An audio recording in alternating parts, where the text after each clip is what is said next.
Hi, everyone. Ariana Friedlander here with Rosabella Consulting, and welcome to the Co-Creators in Conversation interview series, where we celebrate leaders who are challenging the status quo and creating economic value by caring about their people.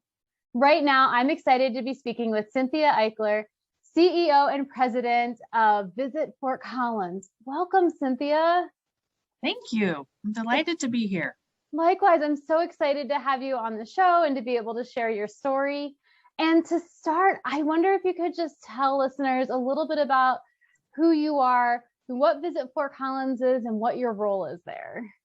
Absolutely. So Visit Fort Collins really is an economic development arm within our community. So we get to do that, though, through some very fun avenues. We do destination management and marketing and development, kind of an architecture type thing. What do we have and what do we need and how do we tell that story? And so I often say I get to work on so many of the best things about our community, and it's pretty easy to get up and get moving, every day, and then work with great partners throughout the community. So the city, the chamber, the county, our downtown folks, the list is long and fantastic, and just is really a fun opportunity. We have a staff, we are building back. We had, some of those COVID disruptions, as everyone did, but we are now back at 8 staff members, 9 before all of this started, and we hope to have that 9th person hired by the end of the year. So things are moving in the right direction in Visit Fort Collins and Fort Collins in general. Oh, that's so fantastic to hear. And interesting, because I always think of Visit Fort Collins as a tourism program, and you just described it as economic development. And has that always been the way it was viewed, or is that a lens that you brought to the table there? Probably bring it stronger. I would tell you, I think at the beginning of, kind of the industry, as things were really getting started as far as tourism folks, it very much was marketing minded and marketing lens, which wonderful and fantastic. As things have continued to grow, we've added a few things, right, that we do not only in Fort Collins, but in a lot of other places, and really recognize the value behind how we help economic development, how people interact with our community. So our tool is marketing management and creation of programs, or cheerleading or supporting maybe another swim lane somewhere in the city, right? But it really is economic development, and I am very passionate about that. That is what drew me to this position, and that is probably where I look at it first every day. So good question. Yeah, well, and I know, tell us a little bit about your background before you came to Visit Fort Collins, because you weren't traditionally working in tourism before. So tell us how your background informs the way you're showing up as a leader in this work. Yes, I probably didn't come up in a traditional way, starting in a organization more traditionally, and working your way up and through it. So my background is commercial real estate, and specifically involved with shopping centers. And I also had the privilege at one point on serving on the board of directors through this particular organization. And so many of the things that we did on the marketing side in both industries just made an immense amount of sense, right? We were doing so many of the same things. My first, position really in Fort Collins had 73 acres attached to it with that particular location. Now we get the entire city of Fort Collins.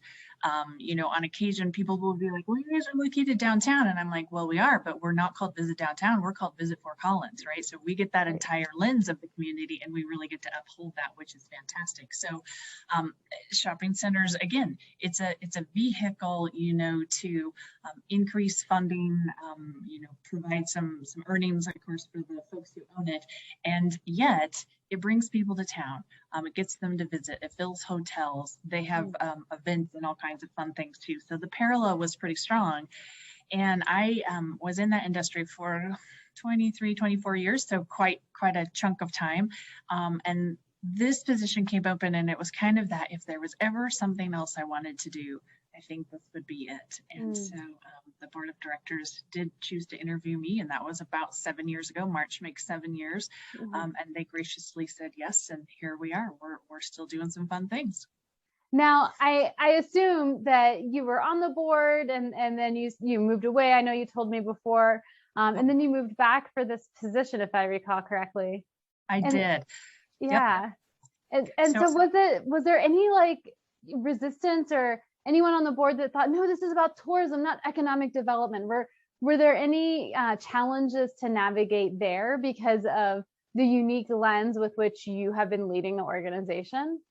At least not that they told me, right? Okay. So I smile just a little bit, but I had moved to San Francisco and was working with an amazing property out there, and it was very fun. And I really figured at some point I would try to get back to Denver.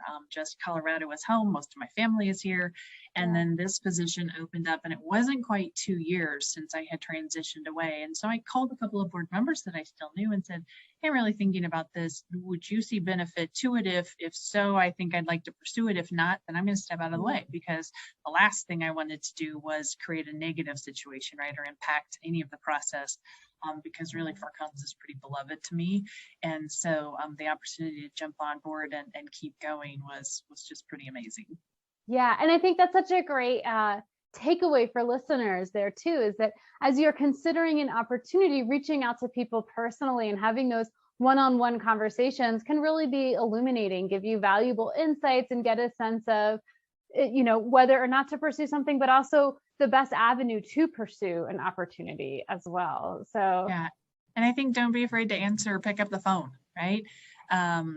Most people, I think, inherently want to help. So they're interested in conversations, and whether you have a long-term, relationship with that individual, or they're just aware that you're going to try something new. So I think all sides of where you are in your career, just don't be afraid to ask. And if somebody doesn't answer, well, they don't answer. Dial the next number, right? So be right. persistent, and then you can kind of keep growing those relationships. But yes, no, it was very valuable. And I called a couple of different people, to your point, because I knew they have a little bit of different viewpoints. And so finding both of that components, I think, valuable. Right. Yeah. Especially being able to hear different perspectives as well can be really illuminating. And I think to your point as well, recognizing that, if somebody doesn't answer, I know I've had to train myself to not take that personally. Right. And it's not about me. It's about something in their lives or their work that's going on. But their lack of responsiveness isn't a signal of I don't have any value to add, or I'm not worthy, or anything like that, which I think I'm not the only person that has had to learn not to take those kinds of things personally. And I think that that's true at all points. I may still be calling a city council person and, delayed in getting back. It really doesn't have anything to do with me. It's timing. They have 4 other things that are just pressing that they can't get to. Eventually we'll connect. And I usually, remind myself that. But I think no matter where you are in that process, that's very valuable. And often it really does not have anything to do with you. It's workload, it's family, it's whatever's driving that at that moment. So a second call is just fine, right? Or to go to that next potential person to visit with. Keep doing it, keep knocking on those doors. Yeah, for sure. And I think to your point as well, like the workload, family, and all of that is just exacerbated now because, of COVID. I have friends who've had to quarantine their kids because of potential exposure and, just different things like that we're navigating now. And I know you were celebrating your, sounds like 5-year anniversary there when the pandemic hit. How did that impact Visit Fort Collins? Tell us a little bit about what was happening at that point in time for you and where you saw, we needed to go as a community and through your organization. It's such an interesting thing. And that feels like a really long time ago, right? and it's really not, but 2019 was a high watermark for the organization. We were almost at $2 million for our budget, which was quite an increase. So there were just a lot of really good things that had happened and got us to that point. We were ready for big things in 2020. Super excited with our budget, with our staff. So many things were just really moving. I think community-wise as well, but we, I might use the phrase, we were kind of at the top of our game as far as progress we'd made and some pretty significant projects that we had taken on. And then February came and we all started to realize there were going to be more challenges. And then March came and there were real challenges. Hotels shut. unprecedented, right? The travel industry has had a few pretty hard bumps before. 9/11 was a very hard bump. Air travel and confidence and just so many things changed. And this was a completely different animal, if you will, and how we had to navigate and how much was unknown. And I know we are one of many industries who were having to navigate that, but we are funded through lodging tax. So if your hotels are closed, there is no income, not only for them, but for our organization, right? So you kind of had to evaluate, how do we survive this? And we don't know where the bottom is, right? We have no idea where the bottom is. Can I ask you to, for a moment, just take me to, like, how did that feel for you? Like, what was going through your mind as all of this was unfolding? You just hit that moment of reality. You're like, we are in a completely unknown territory. No one can guide us through this, right? So it will be baby steps. It will be a roller coaster, right? I mean, you're going to throw all these things in together. I guess I would tell you there's an interesting piece of my previous history where the company I worked for went through the largest commercial shopping center bankruptcy in the history of everything. So there were similarities to the lights turn on tomorrow. Can you meet payroll? What happens to your hoteliers, what happens to your community, to your restaurants, to your retailers, right? And so I had experienced that on my 73 acres. This pulled it into a much bigger context. And so there was a piece of that I think my mind clicked pretty fast back there and went, okay, what worked when you had to go through that, and what do you want to avoid? What do you want to stay away from, right? So there were tiny parallels, I guess. A pandemic is not something, you hear it, you do crisis management preparation, right? But this was just something completely different. So I would say that was something that I drew upon. The first situation, you never raise your hand and go, woohoo, let's go through a really awful, terrible, huge bankruptcy, right? I mean, you're an employee of 3,500 people. And yet it helped.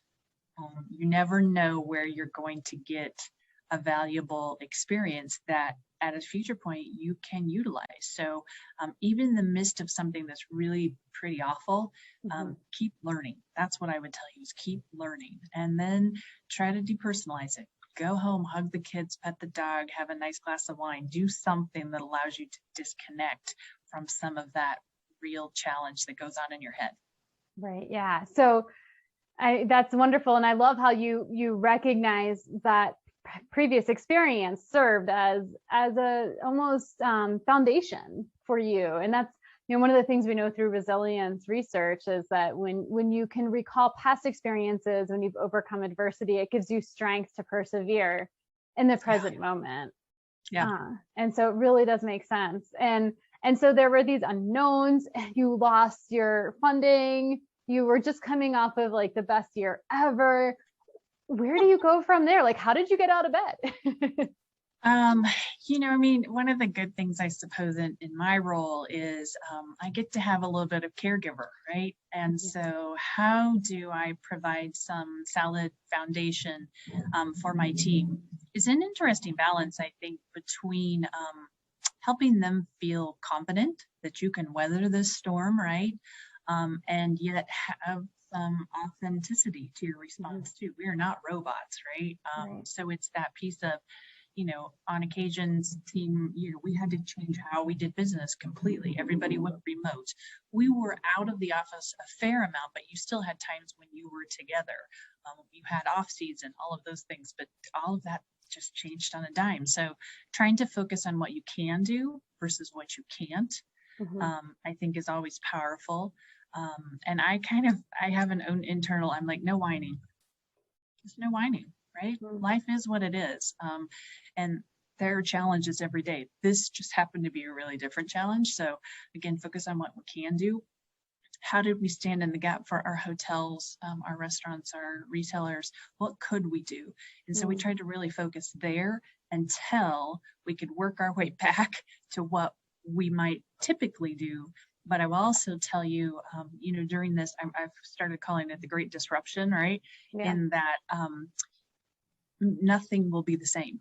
That's okay, right? Take the Etch-a-Sketch, shake it up hard. Now what do you want to draw? Right. Where do you go? Yeah.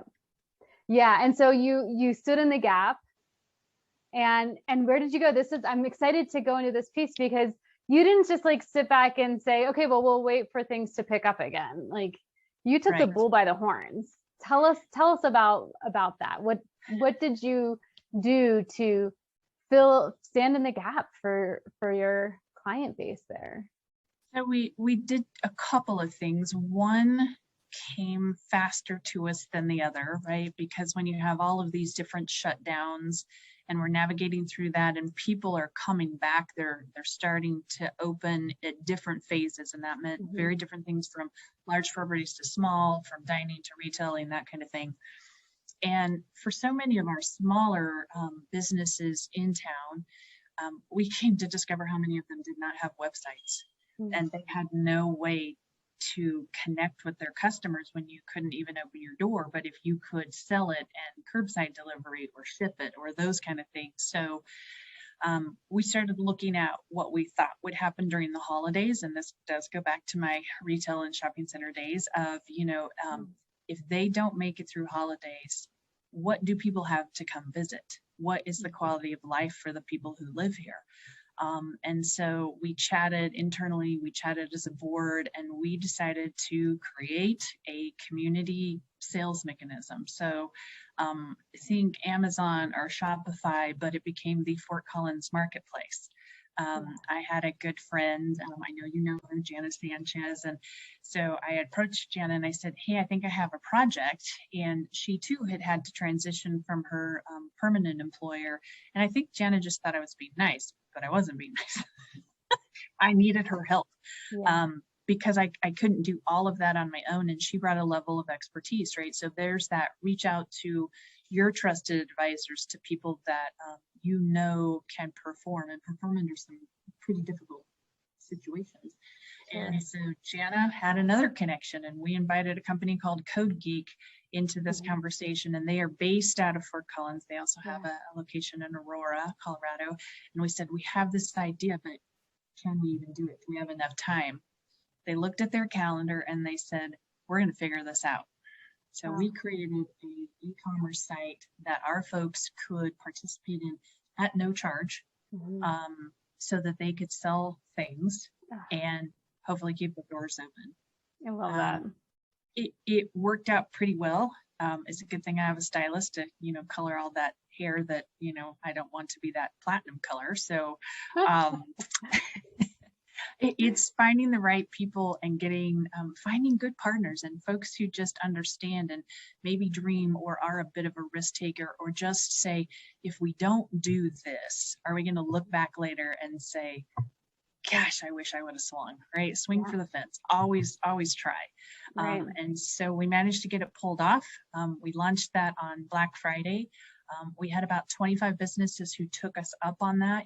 They were very time starved also. We understood that. So we tried to do as many things as we could to make it super easy. We had our two top performers, interestingly enough, both told us later, had this not been an avenue for them, they believe they would have closed. Wow. And so that's where you just think, okay, this was worth it. And the other folks were all very complimentary too, but those first couple in particular were just really, really challenged, and they wouldn't have had the resources to do it. So while we couldn't promote come to Fort Collins and stay, we could work on solidifying what you do when you're here, right? Because I said, we've got to figure out a way to help our brick and mortar folks be here when visitors can return, when traveler truly engages. And how are we serving our residents, right? There are still birthdays going on. There are still Christmas things to buy. There are still folks working who really could use a meal that they didn't cook, right? So how do we put all those things together? And so we were really grateful for that opportunity and all the folks who stepped up and made that happen. That's so amazing, and so great to see the way you put together the team, and you started with these conversations with staff and board members and community members. Along the way, was there any resistance? Were there any naysayers that questioned this idea and this real change in direction for the organization as a whole? I might say there were folks who paused, right? There's so many things churning during this type of situation. And then people paused and they stopped and they thought about it, and kind of hearing that language of, if we don't do something, they aren't going to be here. Right. And we'd all like to engage in a more full way. Right. And I will say probably my executive board got most excited. Our friends at the chamber cheerleaded for us. They were like, how do we help? How do we get the message out? What can we do, right? So the Downtown Development Authority, same thing. They put notices and invites in their newsletters, right? We did not do this by ourselves. Yeah. We were a mechanism to it, but without all the other people jumping in and doing this. And then the other piece that was, I suppose serendipitous, but stepping into a new role, we got some really nice press coverage because people were also really starved for good news, right? We had all heard enough pandemic terribleness, people being laid off, all of those things. And this was a positive news story. Yeah. So we actually had 2 Denver TV stations who came and covered it. We had lots of print. We got some national coverage from within our industry of people saying, look at this.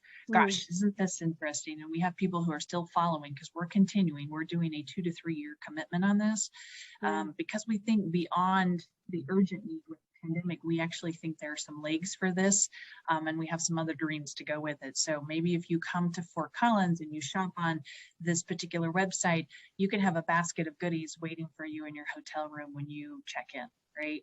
So tying that experience factor back more tightly to what our primary kind of responsibilities are. And so that might be your mountain bike tour package, right? Your beer and bike, your Nuanced Chocolate, some of the things that are pretty beloved in town. So that's part of where we plan to grow now that we're launched, and we're kind of watching what second holiday season will do also. Fantastic. And now you just made my mouth water at the mention of Nuanced Chocolate. We'll talk at the end about ways people can stay in touch with you, but you've mentioned the website a number of times. And so anyone that's just ready to go visit it now, can you just tell us what the site is real quick? Absolutely. We'd love folks to come take a peek. So it is just visit ftcollins.com, and that will get you to just a variety of resources. And even on, part of those hero images, you will see where you can click and get to the marketplace and go have some fun. So. Awesome. Fantastic. And I know that was only one of the things you did to stand in the gap. We had another one.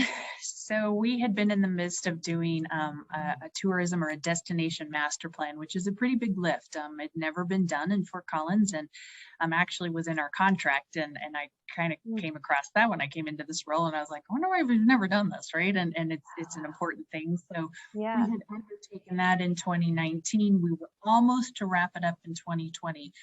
So March came, we were supposed to present it to the community and city council. They partnered with us, the city did, on this in May, of which we did not do because no one had time to focus on anything like that, even though the work was good. And so one of the things that came through that plan was that our community was a little bit underfunded. We were not matching our peer set, which, money doesn't solve everything, but it certainly helps some things.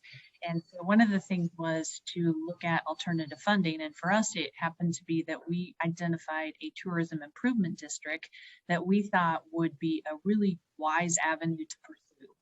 So a tourism district operates with the premise that in essence, it's a marketing district. Your hotel, your lodging communities have to say yes to this. The city has to say yes to this because it's actually an ordinance that gets created. So you become a quasi governmental agency. And so we got to about August also, and I'm thinking we've got to do something, right? Our budget was cut in half, 50%. Wow. We were in the lowest 3 visited locations for occupancy in the state of Colorado. It was not a pretty picture. Variety of reasons, and there we were. In order to climb out of this hole, right, because it'll take a little bit to come back. Business will take a little bit to come back. And I finally said, we need to take a swing at this TID. I know this is hard. I get it. but what are we waiting for, right? Well, there are things we can't do. This is one of those, we can do this. So I sat down and I actually spoke with our city manager. We have quarterly meetings, and I said, Darren, I think we've got to try for this. Do you have any questions? And he paused for a minute and he said, Cynthia, this is an amazing tool. I like it. I've been a supporter of it. And he said, you realize this is the worst possible time to do this. And I was quiet for a minute and I said, it is. And I said, what else are we going to do? When is a good time, Darren? In 6 months, in 9 months, in 12 months, right? And we'll still be floundering because we will not be financially stable. I said, I recognize what you're saying, but I'm willing to give it a try. And I just need to know whether you can be supportive of that or not. And he said, I will be supportive. I will also not be surprised if this doesn't work the first time. And I said, fair enough. Yeah. And so what I'm curious, like, you pause for a minute after he says, this is the worst possible time. What's going through your head? I guess maybe the good news is I'd had pretty much the same conversation with our executive board, and yet they're a little more knowledge-based, right? And we had conversations with some of our hotel teams. They were involved in that process. And my board chair said, I think you're right. What do we have to lose, right? We do have funding allocated for this. I think we should give it a try. I know it'll be hard. Worked with a national company called Civitas. This is their swim lane. They're really good at it. They do it all over the country. And I'm thinking, with their support and the relationships we have got to try. And if it doesn't pass this time, that's okay. I will be right back at it the minute I can, right? So even if it goes to vote and it doesn't work, we're going to go right back at it. And so that was that e-commerce. I needed Janet to help run that so I could push on this other side to get us back to creating that solid foundation, not only long-term, right? This is a long-term look and a short-term self-rescue. So we use some of that language. I met with hoteliers when they could, primarily via Zoom. When we got to April and early May, I could start meeting a bit in person. And so we got council support. They said yes. Then we had a hotel vote. They said yes. We started collections this month, and we'll start getting some additional funding. We'll see that in late November. So not easy. I checked my sanity a couple of times during this process, right? And yeah, I'm very grateful for where we are today. Yeah. And I think that that's such a normal response to, to somebody that is being a direct naysayer, or maybe even an indirect naysayer, right? Of just that questioning comment, that can sow some doubt. I know when I've worked on initiatives where people have made comments like that, at first it hits me hard, and I'm like, gosh, can I do this? Is this right? I don't know. But and then then there's usually this quick turnaround phase where I almost become more determined, almost like I'm going to prove them wrong. that drives me even further into commitment and action on a bold idea. They can work both ways almost when you have people that can sow the seeds of doubt, I think. Well, and I appreciate folks who will say that, because I'll guarantee you there are 20 more thinking it, right? Of you've got to be crazy. Well, yeah, maybe a little, but to me, the alternative of doing nothing was 10 times worse, right? Sitting, quote, on the sidelines in my head was worse. And so I'd rather plant the seed. If we had to come back to it again, fine and dandy, but let's get that dialogue going and the potential. And it took a lot of individual meetings and time and, team. I had 2 other staff members who were very vested in this as well. They could see it. And so sometimes you got to just lean in and get that momentum going. We had a couple of our hotel friends who were really doubtful about this. And they echoed what our city manager said. They're like, this is terrible timing. You want us to do what? Right? And so you try to show them the path forward. And I think when you're passionate, when you believe something, if you can see it, you can show others. So try to remember that. Yeah. And you mentioned a few times like feeling, oh gosh, am I crazy? Or how did you navigate that? That sounds kind of uncomfortable. Um, both of my adult children will tell you they've heard that more than once in their life. Get comfortable with feeling uncomfortable, right? Mhm. You just need to learn to recognize it, but it's not necessarily a stop sign, right? It's a pause sign. It's a think sign. Mm. And when you learn to sit a little bit with being uncomfortable, it's a skill, right? Like anything else. It's okay to say, wow, this feels a little out of bounds. And it's okay to have that conversation in your head or a trusted advisor. The other thing that I do a little bit of is I almost have a little rule of how long I can have that conversation in my head or with somebody else because it's not productive, right? Hmm. So don't do that. Right. Look at what you can do. But yeah, it's okay to be uncomfortable. And you know what? You might not, we had some success stories here, right? Oh But yeah. you might have a thing or two that doesn't work. You learn something from that too. I've been really fortunate to have a mentor or two in my life who have always encouraged me, give it a try, right? You aren't going to know. Go for no. Go until somebody tells you no or it doesn't work, and then just simply correct your course. Try Hmm. something Yeah. Yeah. And I love that, that allowing discomfort to be an invitation, new. a, Be a stop curious. sign, pause and think. And for myself, the discomfort, sometimes I can notice in my head, but I often notice it more in my body. It's more like the somatic awareness of, a sinking feeling or a knot in my chest or something like that, that makes me Yeah. aware of, I'm not You're like, feeling oh, comfortable. The pricklies on the back of my neck, I yeah. don't know if that resonates for you, where there are certain signals that you can pick up on, you've learned to pick up on, that say, ooh, this is uncomfortable right now. Right, right. No, I think you're exactly right. And that's learning to tune into yourself a little bit, right? And it's an obvious, you do need to listen. There's a reason you are experiencing that in a very physical way. I think mine is, it's a little bit similar. I speak to it as, maybe you have a heavy book on your chest, and Mm-hmm. I realize I am shallow breathing, Yep. right? I'm like, Mm-hmm. and it's like, no, inhale, exhale, do it right, stand up, walk around, do some of those things. And it's because I think you're concentrating so significantly.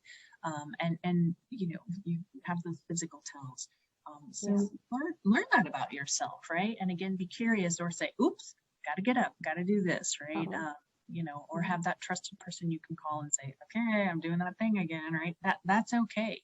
Yeah. Um, And limit the internal conversation. Like you said, what's your time yep. limit for that? It's about 5 minutes, and Okay. it's because I'm sick of it in my head. I'm sure nobody else wants to listen to it. So Right. it Yeah. Yeah. used So to be set a longer, but timer. and I'm like, I'm done. That's Move awesome. on.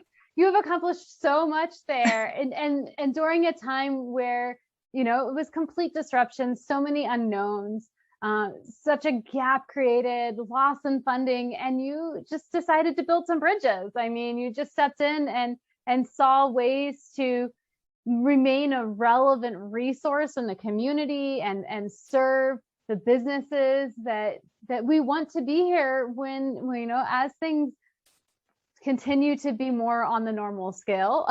Right, right, Like we don't want to wake up to a ghost town. Um, right, right. so I think that that's so fantastic. And I know I, for one, am so grateful for the service that you do for our community. You're welcome. So I want to It express really my is gratitude. it's an honor and it's a privilege, right? So many of us, and I think that um, no matter whether you do something like I do, or you have a coffee shop, or you do what you do, right? There, we are servant leaders, right? In so many ways, and you don't need a title to do that. Yep. And I believe that. None of us wake up and start as an executive director or a CEO, right? It just doesn't work like this. So put your sweat equity in, put your talent, your creativity, put it all to work, and you will lead wherever you are. Right. And don't let a title determine what you are or are not capable of. No, this is one of those, and you probably know this from a little bit of our earlier conversations. I actually really dislike titles. I think in many ways they're not helpful. Yeah.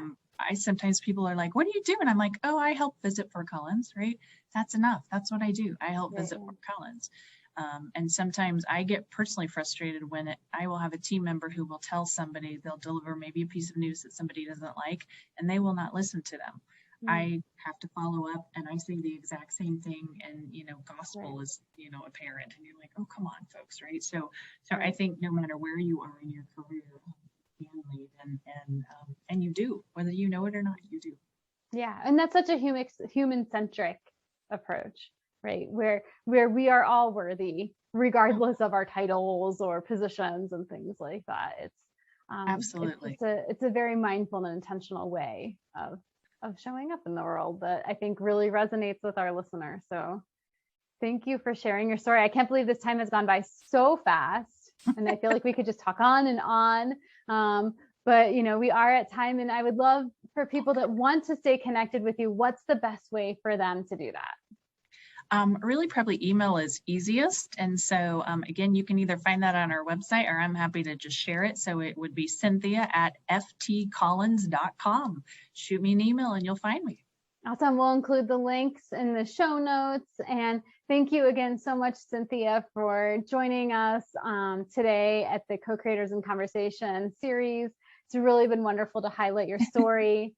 And I encourage listeners, identify one or two things from this conversation. It doesn't have to be a whole bunch, but what's one thing maybe that spoke to you that you can take action on? One small action that can really help propel you forward and turning your bold idea into reality. And thank you for joining us, Cynthia. Thank you to our listeners. And if you want to continue to get updates about the Co-Creators in Conversation interviews, please subscribe and you'll get updates about new ones as they are released. Awesome. Thank you. Thanks.